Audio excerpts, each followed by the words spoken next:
Hello friends, welcome to G-Centric. So in the previous lecture we have completed Thevenin and Norton's theorem. Okay, we have seen the questions that have come in the previous year, and we have drawn some of the conclusions and cases. So in this lecture we will start with our new theorem, that is maximum power transfer theorem. So in short we can call this as MPT. Okay, one thing. Next, before going to this theorem, okay, so we will just forget that we are talking about this maximum power transfer theorem. So coming to the real life applications, if you take the examples of electrical or electronics, okay, so electronics or electrical machines or equipments, anything related to both of them, what will happen? Either we will concentrate on maximizing that power equipment, or we will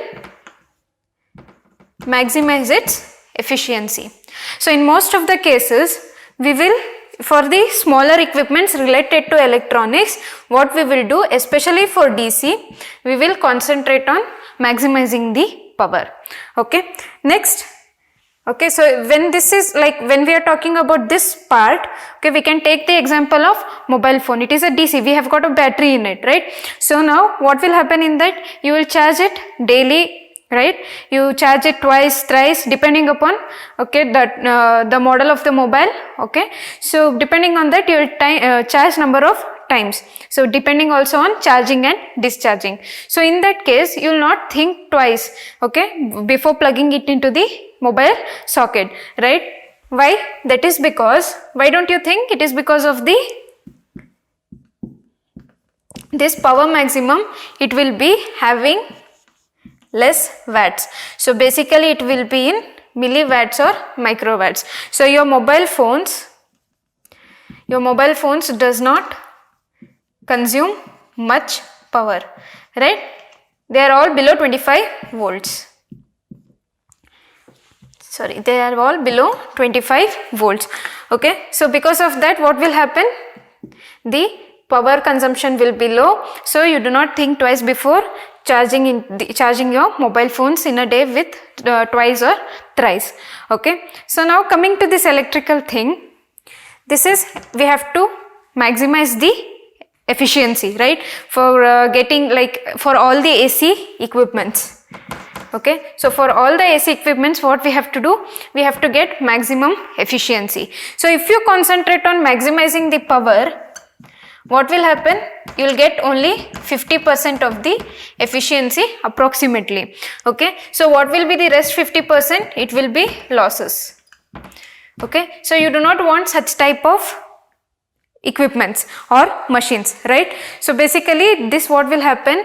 AC power or AC equipments, they will absorb more power.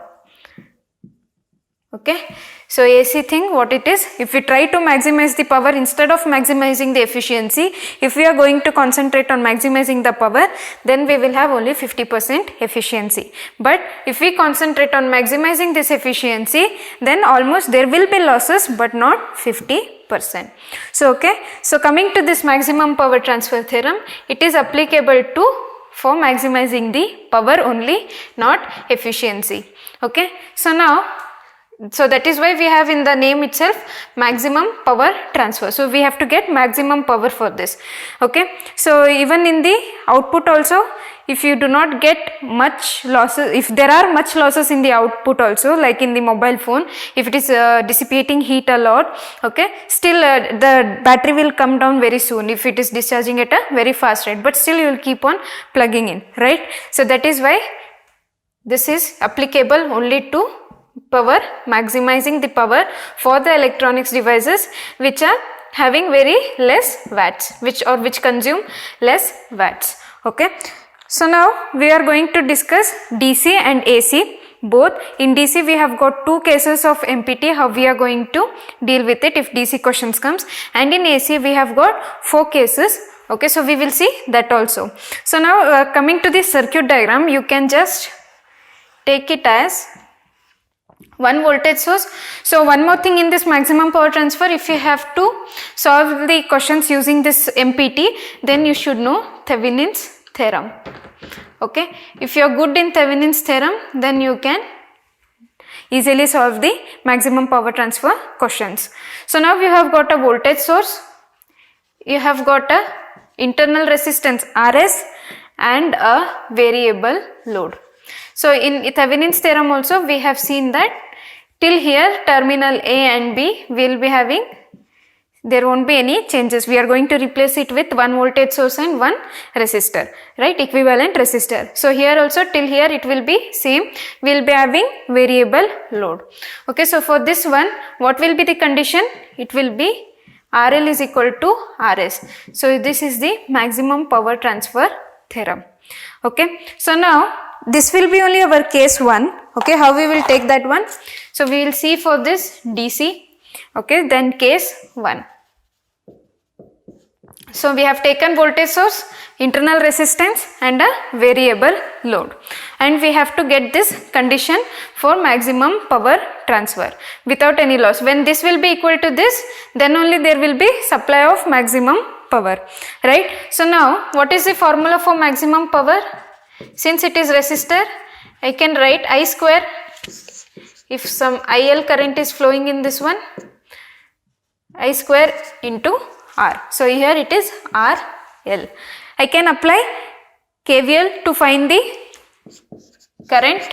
Okay, so it is nothing but, if I take this also as Vs, we will take, so that it is easy to understand that it is an voltage source. So Vs divided by total sum of resistors, that is Rs plus RL. So substitute in this equation, what you will get? P max will be equal to Vs divided by Rs plus RL whole square into RL. Okay, so now there is condition for maximum, to get the maximum power. So now what is the variable load here? Variable quantity or variable parameter? It is RL. So in mathematics we have seen that if we have to get any maximum or minimum value, what we will do? We will differentiate that parameter with respect to variable parameter and we will equate that to equal to 0. So when you differentiate this equation with respect to RL, you will get RL is equal to Rs. So this is condition 1. Now coming to the condition 2, we have taken RL as variable. So in the next case we will take Rs as variable. Okay, so that will be our case 2 for DC. Okay, so in DC only we will have case 2. So what does it say? In case 2, I will take voltage source Vs, then internal resistance Rs and a load. In this case, the load is constant, it's not variable, but internal resistance, it is variable. Okay, so what does this arrow indicate? It means that it is variable. Theoretically, okay, or ideally or theoretically, what it is, we can take Rs equal to 0, okay, or Rs is equal to, like ideally it has to not exist, right? It should be, Rs should be equal to RL. But now what will happen? Or we have to, it's 0 only, so it has to be 0 ohms. But practically, does voltage source or the internal resistance, will it be 0? No. So what will be our aim? We have to keep the Rs value minimum as possible. Okay, minimum as possible. Okay, we have to keep this Rs very, very minimum. So practically it cannot be 0 ohms. So this was the case 2. Now we will see AC. In AC we will take the impedance, okay, because it will be having even capacitive reactance as well as inductive reactance. So in all together what it will be?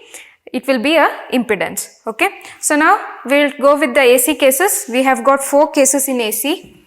Okay, so coming to case number 1 in AC, what we have got? We have got an voltage source. Okay, we have the internal impedance, that is represented by ZS, having the value of reactance and resistor and inductive reactance. That is why I have denoted it as LS. And we have got a variable load RL. So in this case we will make the current flow, that is IL. Okay, so we have to take the power maximum. Okay, so power maximum will be equal to IL square into RL, right? So this IL, it will be Vs divided by, it will be plus minus, plus and minus, right? So here also it will be what it will be? Rs plus RL plus JXLS. So this is in the vector quantity. So if we have to take the magnitude of this one, it will be Rs plus RL whole square plus JXL square. Okay, so substitute this in this P max, you will get it as Vs square, this is Vs square, and this root and this square gets cancelled.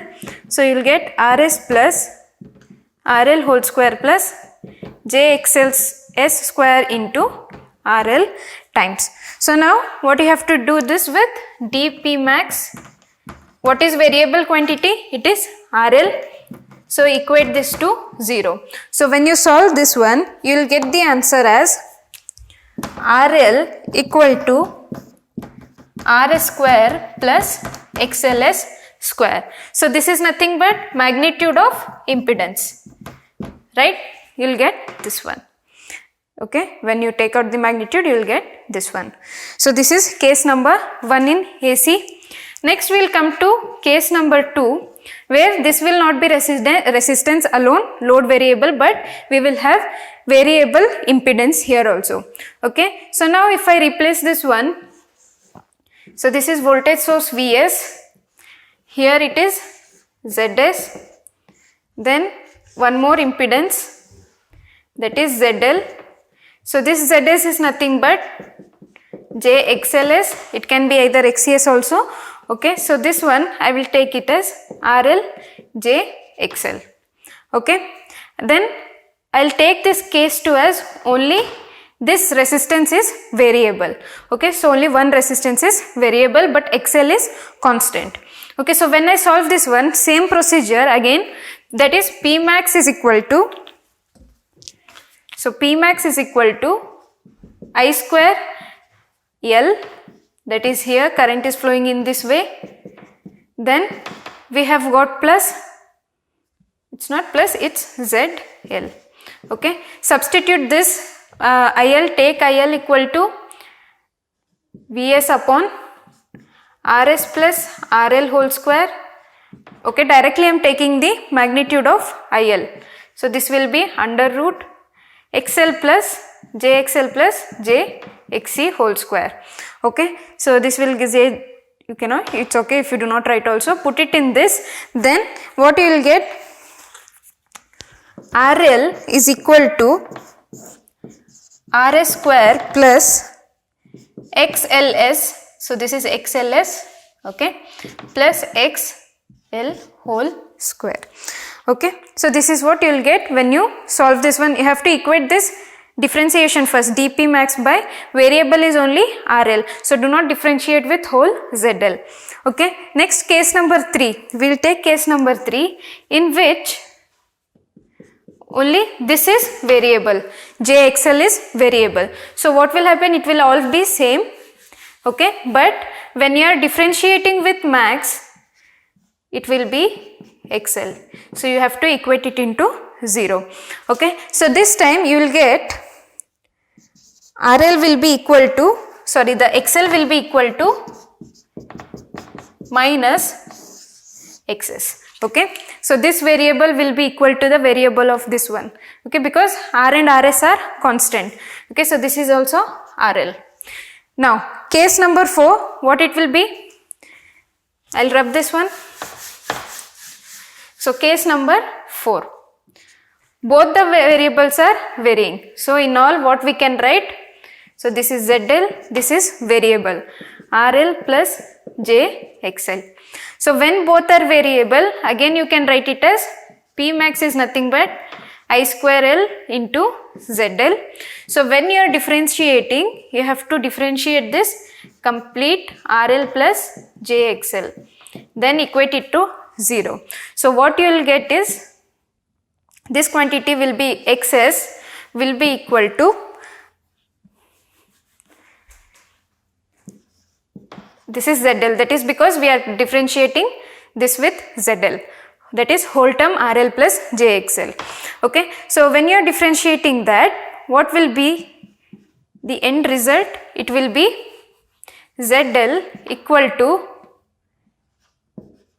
conjugate of ZS. Okay, so this was the conjugate. So basically what is ZS? It is nothing but RS plus JXLS. So when you are taking conjugate of this one, you will get imaginary term will change its sign, that is minus JXLS. Okay, so these four formulas are important in the AC case. Okay, so when we have seen four cases in the AC, one when we have resistor load variable, one when only in impedance RL is variable, then reactance is variable, and together ZL will be variable. Okay, so in the next lecture we will see what questions based on this theorem. Okay, thank you.